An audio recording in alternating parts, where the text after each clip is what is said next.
Leçon numéro 6, un petit peu de vocabulaire, un guide pratique de la conversation. Donc là, à la fin de cette leçon, nous saurons avoir un petit début de conversation en hébreu. Donc ça va être des petites formules toutes simples, des questions, des bonjours. Voilà ce qu'on va faire dans cette leçon. Alors, j'ai mis 9 formules que j'ai numérotées en bleu. Et nous allons les voir les uns à la suite des autres. On donnera les explications au fur et à mesure. Donc, on va commencer par la formule du bonjour. Alors, le bonjour en hébreu moderne, c'est à l'américaine. On dit hi, hey. Donc, comment je l'ai écrit? Avec un hey, 2 points horizontaux en dessous qui se prononcent et. Donc, on a le hey qui est le H expiré, hey, plus les 2 points horizontaux qui se prononcent comme un accent grave, hey. Et ensuite, j'ai mis 2 yud pour intensifier le son y. Et donc, ça va me donner hey. Donc, c'est la correspondance du mot hi en anglais. La forme plus littéraire pour dire bonjour, c'est de dire paix en hébreu. Paix, ça se dit shalom. Comment ça s'écrit? Shalom. Shalom, ça s'écrit avec un shin. Donc, le shin, c'est le trident, c'est la fourchette qui a un point en haut à droite pour signifier que c'est bien un shin et non pas un sin. La ponctuation en dessous, c'est un kamatz. Donc le kamatz, c'est comme un T qui se prononce A. Donc le shin avec le kamatz, ça va faire sha. Ensuite, on a un lamed. Le lamed, c'est le son L. Avec un vav qui a un point au-dessus. Donc ça se lit O, c'est le son O. Le lamed plus le son O, ça fait lo. Et enfin, nous avons le même final, puisqu'il est à la fin du mot. C'est un petit carré.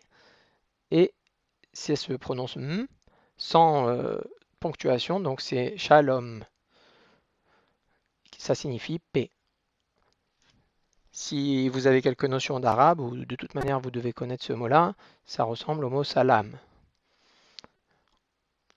Troisième mot, c'est un mot qui va se retrouver dans beaucoup de questions, c'est le mot ma. Quoi? Donc il est essentiel dans la conversation, puisqu'il peut être décliné pour donner un sens différent à la question, on va le voir plus tard. Donc le mot ma, comment je l'écris? Avec un mème ouvert. Donc c'est pas un mème de fin de mot, c'est un mème de début ou de milieu de mot. Il est accompagné du kamatz, donc c'est le petit t qui se retrouve en dessous. Donc m plus le kamatz, ça fait ma. Et le he qui accompagne, qui termine le mot, c'est un e. C'est un he muet, donc il se prononce pas, mais il est là toujours. Et le mot, ça signifie quoi? Mot suivant, mot interrogatif, c'est qui. Donc qui, c'est mi.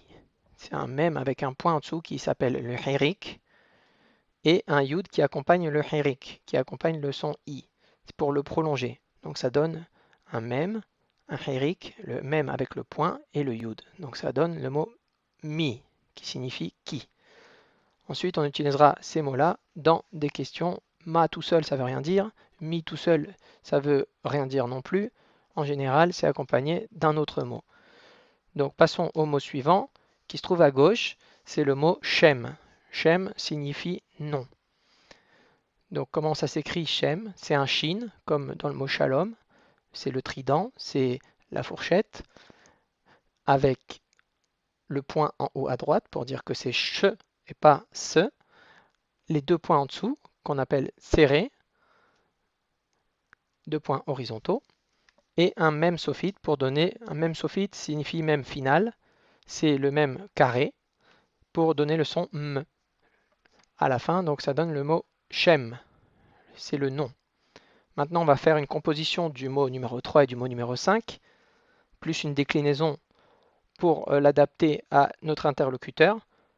Donc ça va me donner Mashimcha, qui veut dire quoi ton nom, littéralement, quoi ton nom. Il n'y a pas le verbe être en hébreu au présent. Donc Mashimcha signifie quoi être, sous-entendu le nom de toi. Shimcha, le son cha à la fin signifie qu'on s'adresse à un garçon et non pas à une fille. Les formules qui s'adressent à des filles, je les ai mises en rose Donc on va les voir tout de suite après. Donc on commence d'abord par ma shimcha. Donc c'est le ma. Cette fois, il n'est pas écrit exactement comme il est écrit au mot numéro 3 avec un kamatz, c'est-à-dire un T en dessous du même, mais avec un patar. Le patar, c'est un trait et c'est un son A, mais un tout petit peu plus court que le son du kamatz qui est A, un peu plus long.